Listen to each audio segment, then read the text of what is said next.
बिस्मिल्लाहिर्रहमानिर्रहीम। अस्सलाम वालेकुम प्यारे बच्चों, कैसे हैं आप सब। उम्मीद करती हूँ आप सब खैरियत से होंगे। आज हम ई के 4 हरफी अल्फाज को पढ़ना और लिखना सीखेंगे। जी तो प्यारे बच्चों, ये हमारी उर्दू की किताब है और सफ़ा नंबर है 48। चलें हम मिलकर इसकी पढ़ाई करते हैं।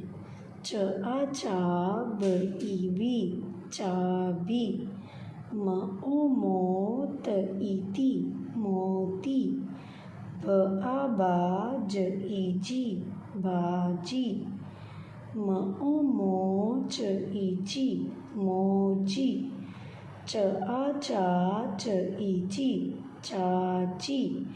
इस तरह प्यारे बच्चों आपने इसकी पढ़ाई करनी है, ठीक है। अब हम इसको लिखना सीखते हैं।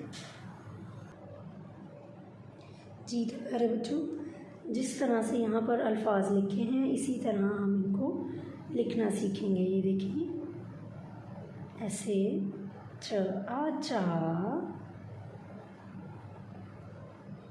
ब ई बी चाबी।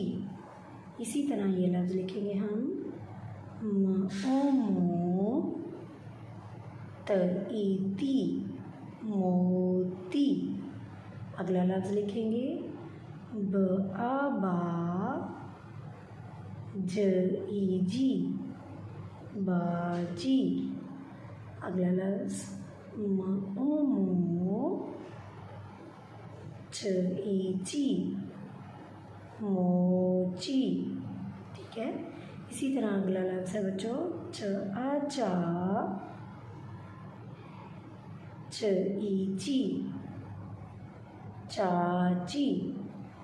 जी तो प्यारे बच्चों, अब हमने इसको लिखना भी सीखा। इसके नीचे जो अल्फाज दिए हुए हैं यहाँ पर, इनको हम प्यारे बच्चों पहले मिलाएंगे इस तरह, जिस तरह से ये टीचर ने मिलाया है। ऑपोजिट यहाँ से च आ चा ब ई बी के साथ मिलेगा और हम इस लफ्ज़ को इसके सामने लिखेंगे इस तरह, च आ चा, ये वाला च आ चा और ये वाली ब ई बी, क्या बना, चाबी। इसी तरह ये जिस तरह इसको मिलाया है, ब ओ बो ट ई टी बोटी।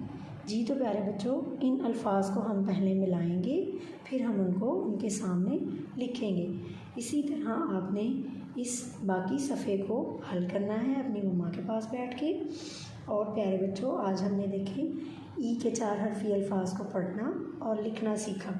इसी तरह आपने जो बाकी सफ़ात हैं, सफ़ा नंबर 49, 50 और 51, उनको भी आपने इसी तरह पढ़ना भी है और लिखना भी है। जी प्यारे बच्चों, अपना ख्याल रखिएगा। खुदा हाफिज़।